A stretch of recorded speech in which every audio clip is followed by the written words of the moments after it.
آج کچھ لوگ عداوت اور دشمنی کی بنیاد پر محمد کو بدنام کرنا چاہتے ہیں، اسلام کو بدنام کرنا چاہتے ہیں، اور انہوں نے کہا کہ محمد الرسول اللہ کے زمانے سے اسلام پھیلا، اس سے پہلے تو اسلام کا وجود نہیں تھا گرو جی آپ کو معلوم ہی نہیں ہے، اسلام کا وجود اس سے پہلے تھا۔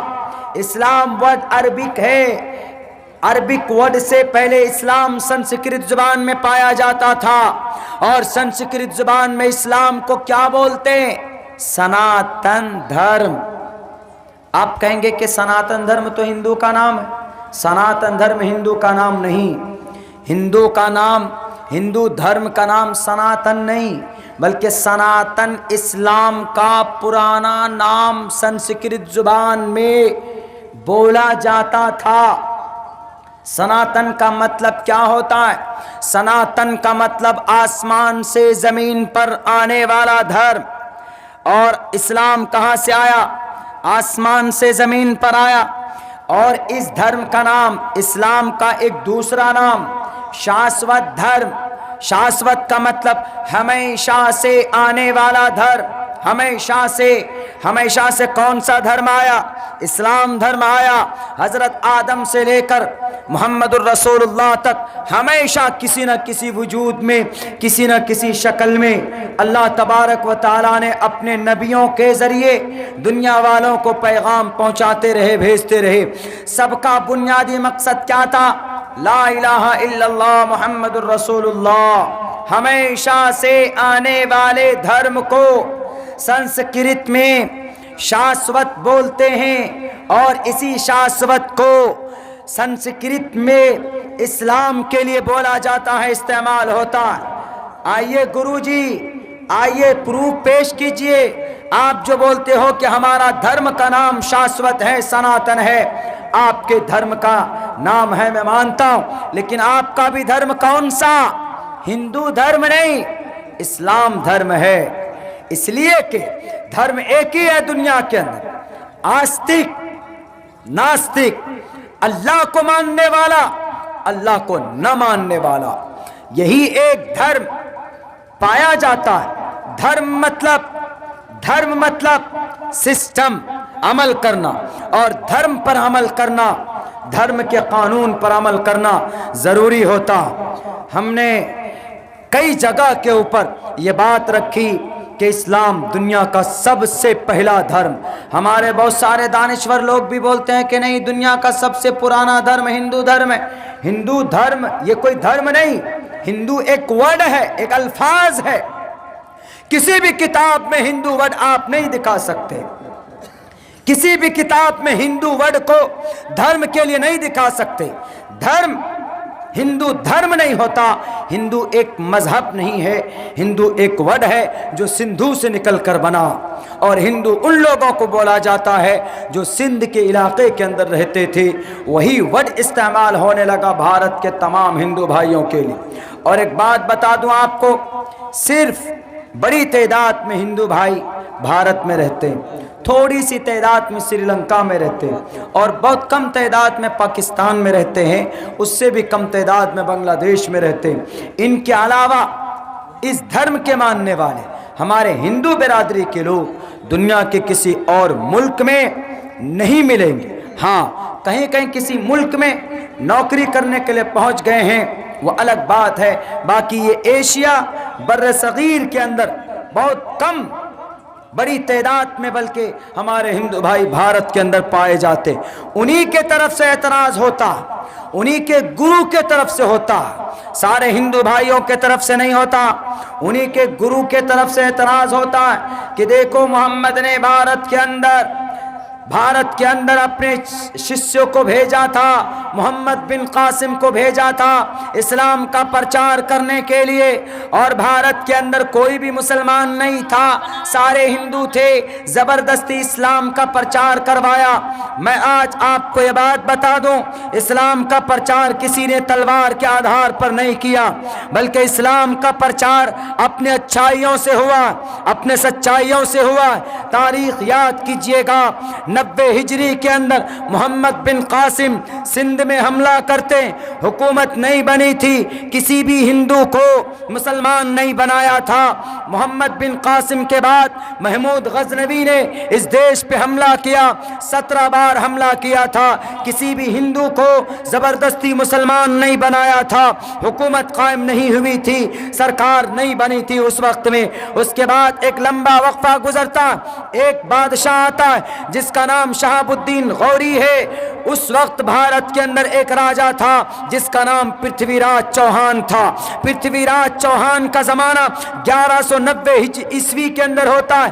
1190 عیسوی میں پرتھوی راج چوہان سے شہاب الدین غوری کا مقابلہ ہوتا ہے پانی پت کے میدان میں۔ شہاب الدین غوری پہلے بار حملہ کرنے میں خود ہار جاتے، لیکن 1 سال کے بعد حملہ کرتے ہیں تو پرتھوی راج چوہان کو شکست دے دیتے ہیں۔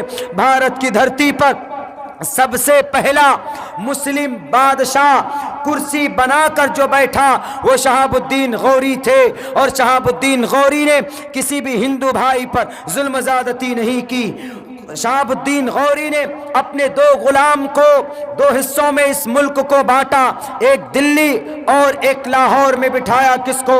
لاہور میں بٹھایا قطب الدین ایبک کو، اور دلی میں بٹھایا سلطان التمش کو۔ التمش اتنا نیک بادشاہ تھا کہ کبھی بھی تہجد کی نماز اس کی فوت نہیں ہوئی۔ التمش اتنا نیک تھا کہ عصر کی نماز میں جو سنتیں ہم لوگ 4 رکعت پڑھتے ہیں کبھی بھی اس نے اپنی زندگی کے اندر نہیں چھوڑا۔ جس مسلم حکمران کے اندر اتنے نیک بادشاہ ہوں، اتنے امن پرست بادشاہ ہوں، وہ ہندو بھائیوں کے اوپر ظلم زیادتی کر سکتا ہے؟ نہیں کر سکتا۔ شہاب الدین غوری، بھارت کے نوجوانوں مسلمانوں، تاریخ یاد رکھیے، آپ تاریخ یاد نہیں رکھو گے تو کاٹ دیے جاؤ گے، مٹا دیے جاؤ گے۔ وہی قوم زندہ رہتی ہے جو قوم اپنی تاریخ جانتی ہے، جو قوم اپنا پاسٹ جانتی ہے، جو قوم اپنا اتہاس جانتی ہے۔ اس ملک میں آپ غلام نہیں ہے، اس ملک میں 800 سال تک آپ کی حکومت رہی ہے، اس ملک کو آپ نے آگرہ کا تاج محل دیا ہے، اس ملک کو آپ نے لال قلعہ دیا ہے، اس ملک کو آپ نے قطب مینار دیا ہے، اس ملک کو آپ نے مسلم علی گڑھ یونیورسٹی دیا ہے، اس ملک کو آپ نے ڈاکٹر APJ عبد الکلام دیا ہے، اس ملک کو آپ نے جامعہ ملیہ دیا ہے، اس ملک کو آپ نے 2.5 لاکھ کلمہ پڑھنے والے قربان ہو کر اس دیش کو آپ نے آزادی دی ہے۔ اسی لیے آپ کو ڈرنے کی ضرورت نہیں ہے، آپ کو اپنے اتہاس جاننے کی ضرورت ہے تاکہ آپ اتہاس معلوم رکھو۔ آپ کے مدرسوں کو، مسجد کو کوئی گرانے شہید کرنے آئے تو اس کے ہاتھ پکڑ کر تم کہہ سکو کہ تم ہمارے مسجد سے کیوں نفرت کرتے ہو، تم ہمارے مدرسوں سے کیوں نفرت کرتے ہو، تم ہمارے شیروانی سے کیوں نفرت کرتے ہو، تم ہمارے ٹوپی سے کیوں نفرت کرتے ہو، تم ہماری داڑھی سے کیوں نفرت کرتے ہو۔ داڑھی رکھنا پاپ ہے تو مہا بھوشیہ پران کے اندر کہا گیا اچراپی بھوشیتی، اذان سے اگر نفرت ہے، ہمارے مسجد کے میناروں کو توڑتے ہیں تو بھوشیہ پران میں کہا گیا اچلاپی سرو بھکشی بھوشیتی جنومم بنا کولم چ پشوشتے شام بخشیا متامم مسرنے وسن سکارا کوشری بھوشیتی تسمان مسلمنتو ہی جاتو دھرم دوشکا۔ اگر ہماری نماز سے تم کو الرجی ہے تو تمہارے گرنتھوں میں ہمارے نماز کا تذکرہ ہے۔ اب پتما دارکا جیوبا دیو ددین مجیتے ترتیانن کو ڈلا کاریہ چتر تردیو چندر کا پنچم وندو سنیکتا کہ کنڈلی مار کر بیٹھو، کھڑے ہو کر رہو، ایشور کی پرے کرو، ساستانگ کے ذریعے سے اپنے پرماتما کی بھکتی کرو، اپنے پرماتما کی پوجا کرو۔ اگر ہمارے محمد سے تم کو عداوت ہے تو محمد کا تذکرہ اد اللہ بو کا میں کم اللہ بو کا نکھادکم آپ کے گرنتھ کے اندر ہے۔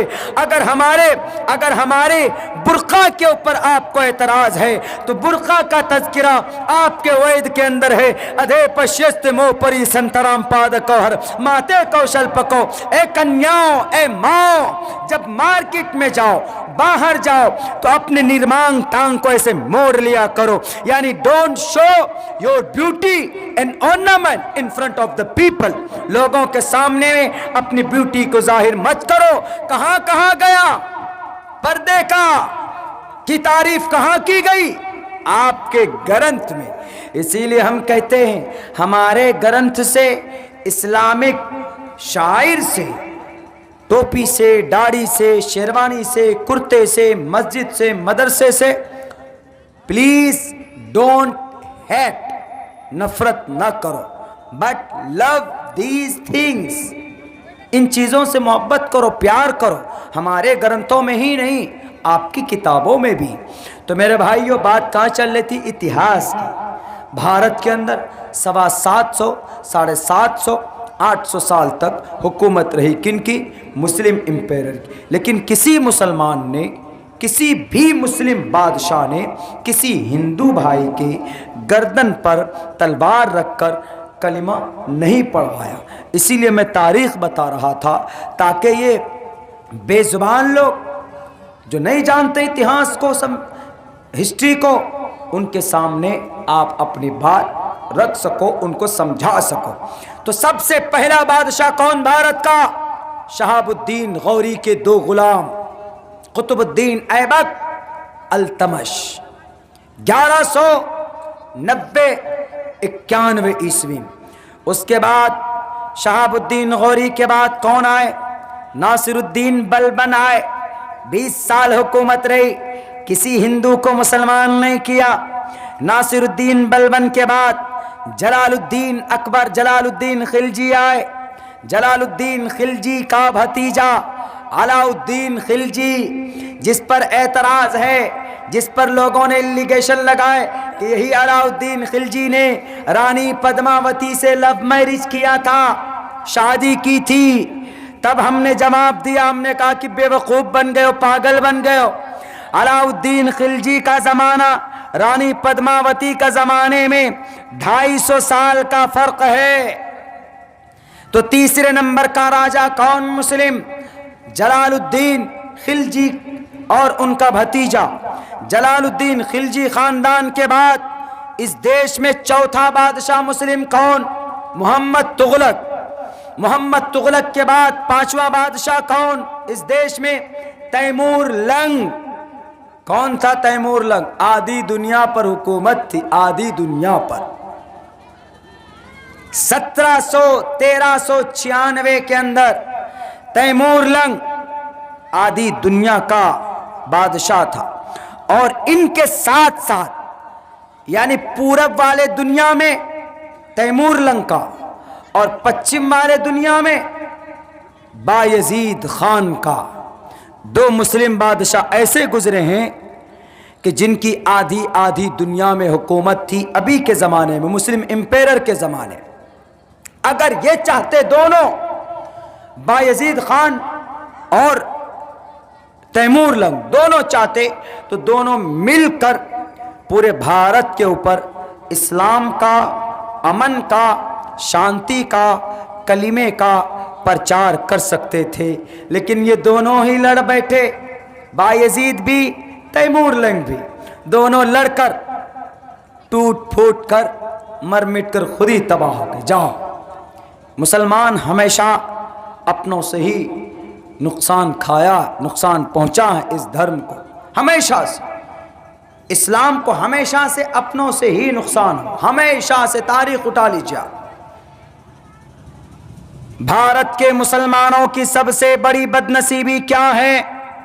جس دن پڑوس کا ملک بنا، جس دن ہمارے دیش کو کاٹ کر ایک بڑے لائر نے، ایک بڑے عقل مند نے کہا کیا جن علاقوں میں مسلمان زیادہ رہتے ہیں وہ علاقہ ہمیں دے دو. کیوں جی؟ ہم ان کے پی ایم بنیں گے.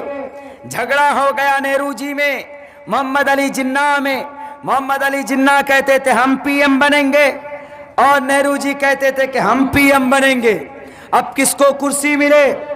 اس دیش کے مسلمانوں کی بدنصیبی اسی دن لکھ دی گئی تھی جس دن اس دیش کے مسلمانوں کو دھرم کے نام پر بانٹ دیا تھا.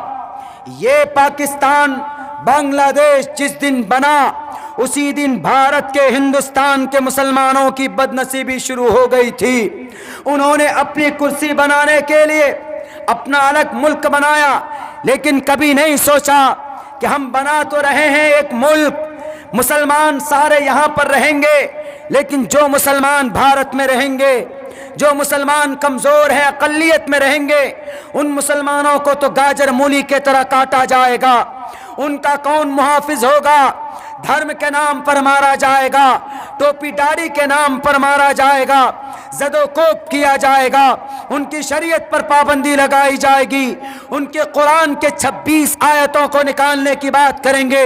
ابھی وہ وسیم رضوی، وہ گونگا، وہ بہرا، وہ ایمان فروش، وہ بے ضمیر انسان ہمارے قرآن پر اعتراض کرتا ہے۔ وسیم رضوی عبداللہ سالم کا تمہیں چیلنج ہے، قیامت تو آسانی سے آ سکتی ہے، لیکن تم ہمارے قرآن سے 19 آیت تو دور کی بات، تم قرآن سے 19 نقطے بھی ہٹا نہیں سکتے۔ کیوں؟ یاد کرو، بتاؤ اپنے گروؤں کو، بتاؤ اپنے نیتاؤں کو، نکیرس پربننتی ورتانی ولن تجد لسنت اللہ تبدیلا۔ اللہ کے فیصلے میں، اللہ کے قانون میں تم کوئی تبدیلی نہیں دیکھو گے، اور اسٹرانگ طور پر کہا ولن تجد لسنت اللہ تبدیلا، اللہ کے قرآن میں کبھی تبدیلی نہیں ہو سکتی۔ تم جن ہاتھوں سے تم 26 آیتوں کو نکالنے کی بات کرتے ہو، پتا ہے یہ قرآن کون ہے؟ اس کو مٹانے انگریز آئے تھے، انگریز خود مٹ گئے۔ اسی قرآن کا چیلنج کیا تھا بڑے بڑے سورماؤں نے، اسی قرآن کے فیصلے کا منشے کا چیلنج کیا تھا۔ کون؟ نمرود نے، زمین میں دھسا دیا گیا۔ فرعون نے رب کی وحدانیت کے سامنے کھڑا ہوا، زمین آسمان کے بیچ لٹکا دیا گیا۔ کن کو؟ فرعون کو، دنیا کے اندر رب کا دعویٰ کرنے والا۔ اسی لیے وسیم رضوی، منسٹری کی کرسی اگر تمہیں ملی ہوئی ہے تو یہ کرسی تمہارے لیے تمہاری قبر بن جائے گی۔ تم اللہ کی سے مقابلہ مت کرو، اللہ تبارک و تعالیٰ کے کلام سے تم بغاوت مت کرو۔ یہ ہمارا قرآن نہیں، یہ کسی مسلمان کا قرآن نہیں، یہ اللہ کا کلام، یہ بھارت کا سمویدھان نہیں ہے کہ CAA لے آؤ، مسلمانوں کا نام نکال دو، NRC لاگو کر دو دھرم کے نام پر، کسان کے لیے قانون لے آؤ ان کے خلاف میں۔ یہ تمہارا قانون ہے، تم جو چاہتے ہو لکھ دیتے ہو، لیکن قرآن میں کچھ نہیں کر سکتے۔ کیوں؟ قرآن تمہارے ابا کی دادا کی کتاب نہیں ہے، قرآن اللہ کی کتاب ہے، اللہ ہی اس کو کچھ کر سکتا ہے۔ لیکن قیامت تک اللہ نے بھی کہہ دیا الیوم اکملت لکم دینکم واتممت علیکم نعمتی، اللہ کے ضابطے کے حساب سے اس کے اندر بھی کوئی تبدیلی نہیں ہو سکتی۔ اسی لیے تم قانون بدل سکتے ہو، قانون تمہارے ہاتھ کی لکھی ہوئی، قرآن نہیں بدل سکتے، قرآن اللہ کے ہاتھ کی لکھی ہوئی چیز۔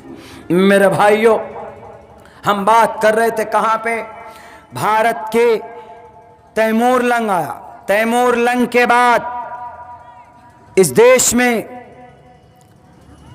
ایک خاندان آیا، لودھی، لودھی کے بعد آئے کون؟ بابر۔ 1526 میں بابر آیا، اور 1526 سے لے کر 1857 تک بابر کی خاندان کی حکومت چلی۔ یہ جتنے بھی جہانگیر اور جلال الدین اکبر، سلیم، جن کا نام کے اوپر ایک پکچر فلم بھی بنی ہوئی، مغل اعظم، مغل، وہی بابر کے خاندان کو مغل بولتے ہیں۔ اور بھارت کے ان راجنیتاؤں کو سب سے زیادہ دشمنی، الرجی انہی مغل خاندان سے ہے۔ تو یہ 300 سال مغل خاندان کی حکومت، لیکن پورا ملائیں کب سے؟ 1191 سے لے کر 1857 تک مسلم امپیرر جتنے بھی تھے، کسی بھی مسلمان بادشاہ نے بھارت کی دھرتی پر کسی بھی گاؤں میں کہیں پر بھی کسی کو یہ نہیں کہا کہ تم کلمہ پڑھو۔ ہوتا ہے نا، بادشاہ ہوتا ہے تو وہ اپنے حساب سے قانون نافذ کرتا ہے۔ بابر کہہ سکتا تھا، تیمور کہہ سکتا تھا کہ کلمہ پڑھو نہیں تو تمہاری گردن اڑا دوں گا، لیکن نہیں کہا۔ جلال الدین نے بھی نہیں کہا، بلبن نے بھی نہیں کہا، لودھی نے بھی نہیں کہا، قطب الدین ایبک نے بھی نہیں کہا، کسی نے نہیں کہا۔ بلکہ سب کو اپنی اپنی کرسی کو آگے بڑھانا تھا، کرسی کو مضبوط کرنا تھا۔ ایک بادشاہ، ان 700 سوا 700 سال میں صرف ایک بادشاہ ایسا گزرا کہ جس نے تبلیغ کی۔ تبلیغ مطلب to convey the message of Islam, convey the message of Islam to the non Muslim people, جو لا الہ الا اللہ کو نہیں جانتے، اس کی حقیقت کو نہیں جانتے، اللہ کی وحدانیت کے اندر وہ گڑبڑی کرتے ہیں۔ تو یہ ایک بادشاہ گزرا جس نے علماء کے ذریعے یہ کہا کہ ندوی صاحب مدرسے میں نہ بیٹھیں، مدرسے میں بچوں کا سبق سن لیا جی، تو اب اٹھائیے اپنا بوریا بستر، اب اٹھاؤ اپنا چھاتا، اٹھائیے بائک میں بیٹھیے، جائیے قریب کے گاؤں میں، وہاں پر نان مسلم ہیں، ان کو جا کر سمجھائیے کہ اللہ ایک ہے، مرنے کے بعد تمہیں جنت، مرنے کے بعد تمہیں جنت اور جہنم کا سامنا کرنا پڑے گا، اللہ کے سامنے کھڑا ہونا ہوگا، محمد تمہارے آخری نبی ہیں، اسلام دنیا کا سب سے بہترین مذہب ہے، کلمہ پڑھ لو کامیاب ہو جاؤ گے، یہ پیغام لوگوں کو پہنچاؤ۔ صرف ایک بادشاہ جس کا نام محمد تغلق تھا، محمد تغلق نے بھی کسی کے اوپر ظلم و زیادتی نہیں کی۔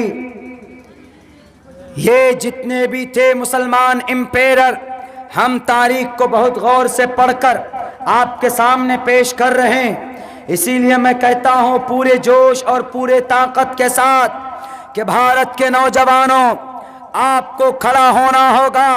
صرف موبائل میں فیس بک چلانے سے یا موبائل میں واٹس ایپ گروپ بنانے سے ہم باطل کا مقابلہ نہیں کر سکتے۔ بنگال کے اندر الیکشن چل رہا، پتہ ہے اس الیکشن میں واٹس ایپ گروپ استعمال ہو رہا۔ ایک نیتا نے کہا کہ ہمارا ایک گروپ میں 18 لاکھ آدمی، ہم کوئی بھی میسج ڈالتے ہیں تو 18 لاکھ آدمی تک پہنچتا۔ ان کا ایک مقصد ہے میرے نوجوانوں، کیا مقصد ہے؟ کہ ان کو بنگال میں حکومت قائم کرنی، اسی لیے وہ محنت کر رہے ہیں۔ آپ کیا کرنے کے لیے گروپ بناتے ہیں؟ کوئی مقصد ہے؟ کوئی ٹارگیٹ ہے آپ کے سامنے؟ کوئی ٹارگیٹ نہیں، کوئی مقصد نہیں۔ ایک مقصد بناؤ اپنی زندگی کا، ایک ٹارگیٹ فکس کرو اپنی زندگی کا۔ رات ہم پروگرام میں بوریو صاحب گنج میں تھے، یہاں سے تو بظاہر بہت قریب ہے، لیکن جب آپ گھوم کر کے جاتے ہیں بھاگلپور ہو کر کے تو بڑا لمبا پڑتا۔ یہ تو حضرت مولانا ندوی صاحب کی اصرار اور ضد کہ کہاں تک پہنچے شیخ، کہاں تک پہنچے شیخ، میں خود سے دوڑا آپ کے یہاں پہنچا ہوں، کیونکہ ان سے ہم نے وعدہ کیا۔ وہاں کے نوجوانوں کو ہم نے ایک پیغام، ایک بات یہ کہی، ہم نے کہا کہ نوجوانوں آپ اپنا ٹارگیٹ فکس کرو، ٹارگیٹ کہ ہمارا یہ ٹارگیٹ۔ دیکھتے ہیں جب فٹ بال کھیلتے تو دونوں طرف گولی ہوتی، گولی کا وہ گول کرنے کا، اور پورے 22 کھلاڑی ایک دم دوڑتے ہیں پاگل کتے کے طرح ایک گیند کے پیچھے۔ کیوں؟ ان کا ٹارگیٹ ہوتا ہے کہ ہم کسی طریقے سے گول کر دیں، پوائنٹ لے لیں۔ کسی کی پیٹ ٹوٹ جاتی، کوئی منہ کے بل گرتا، کوئی پریشان ہوتا ہے، کس لیے کہ میں گول کر دوں، ہمارے پوائنٹس بڑھ جائیں۔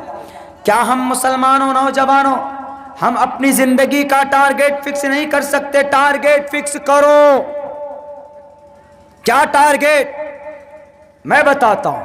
اگر آپ کو دلچسپی ہے کہ آپ کو راجنیتی میں آنا ہے تو سیاست صحیح طریقے پر غلط نہیں، آپ سیاست کے میدان میں بھی آؤ، ٹارگیٹ فکس کرو، محنت کرو۔ اس کے بعد اگر آپ تجارت میں آنا چاہتے ہو تو تجارت کے اندر بھی آپ آؤ، محنت کرو۔ آدمی ٹھیلا بیچ کر امبانی بن گیا۔ انل امبانی کا دادا کولڈ ڈرنک بیچتے تھے ممبئی کے علاقے، گاؤں کے اندر، ممبئی شہر کے اندر کولڈ ڈرنک بنا کر بیچتے تھے۔ تب جا کر آج کی تاریخ میں محنت کی تو ایشور نے ان کو فراوانی کی، آج وہ امبانی بن گئے۔ اور کبھی کبھی ایسا ہوتا ہے کہ جب آدمی محنتی نہیں ہوتا ہے، باپ کے دولت ہے، باپ کی طرف سے پراپرٹی ہے، دی ہوئی ہے، شراب پیتا ہے، اڑاتا ہے، عیاشی کرتا ہے، تو ایسا ہوتا ہے کہ اس کے پاس چھت بھی نہیں ہوتی۔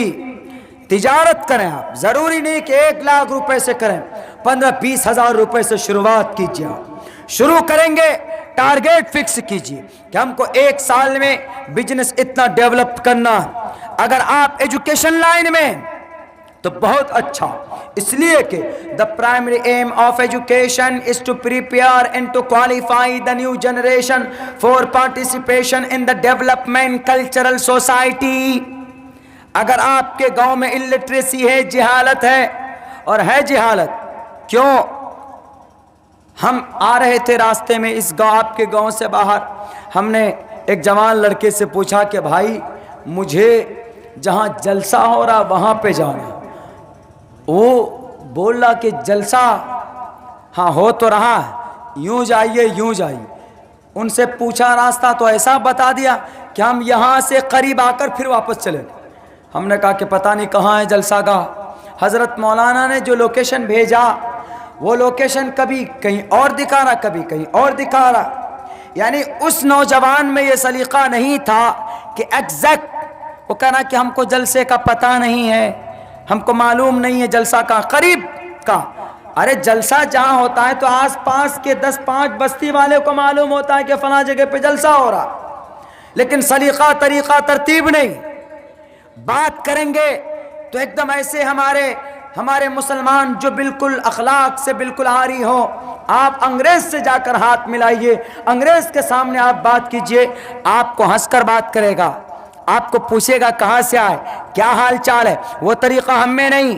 آپ کسی انگریز سے جا کر ہاتھ ملائیے، how are you my brother, where are you coming from, ہنس کے کہے گا I'm quite fine by virtues of اللہ's willing، I'm quite fine, I'm from India, I'm a Indian person, I'm a Muslim, اور you are اے مسلم۔ ہاں ہنس کے بات کرے گا، آپ کو ایسا لگے گا کہ جیسے آپ کا 10 سال کا پرانا دوست ہو۔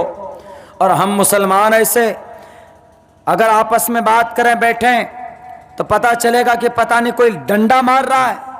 بات کرنے کا سلیقہ ہمارے مسلمانوں میں نہیں۔ چلے جائیں آپ غیر مسلموں میں کسی دکان میں جائیں، کپڑا لینا ہو آپ کو، آرام سے پہلے بٹھائے گا، بیٹھیے سر کیا چاہیے، واٹ ڈو یو وانٹ سر، کیا چاہیے سر، کپڑے چاہیے، ٹھیک ہے سر، کیسے کوالٹی کا چاہیے سر سر سر۔ اور کسی مسلمان کی دکان میں بیٹھ جاؤ، ابے لینا ہو لینے تو جاؤ اٹھ کر کے، بہت پریشان کر دیا، دماغ خراب کر دیا، کپڑا لینا نہیں آتا۔ آپ کسی غیر مسلم کے دکان میں جائیں، 15-20 مرتبہ آپ اس کو پریشان کیجئے، وہ آخر میں تب کہے گا کہ سر آپ کے پسند کا کپڑا میری دکان میں تو نہیں۔ یہ طریقہ کن کا طریقہ تھا؟ یہ پروفیٹ محمد صلی اللہ علیہ وسلم کا طریقہ تھا، غیروں نے اپنایا۔ وَمَا أَرْسَلْنَاكَ إِلَّا رَحْمَةً لِّلْعَالَمِينَ، غیر نبی کا طریقہ اپنائے گا تو دنیا میں ضرور کامیاب ہوگا، ضرور کامیاب ہوگا، ہو رہے کامیاب۔ اور ہم ہیں محمد والے، قرآن والے، حدیث والے، شریعت والے، ہم صرف نامی مسلمان۔ نامی مسلمان بنو گے، کامی مسلمان نہیں بنو گے تو اتنا ڈنڈا لگے گا، اتنا ڈنڈا پیچھے کہ بندر کی طرح اللہ لال کر دے گا۔ مرنے کے بعد جوانو اللہ پوچھے گا کہ نماز پڑھی تھی، گاؤں سماج میں کون سا اچھا کام کیا تھا تمہارے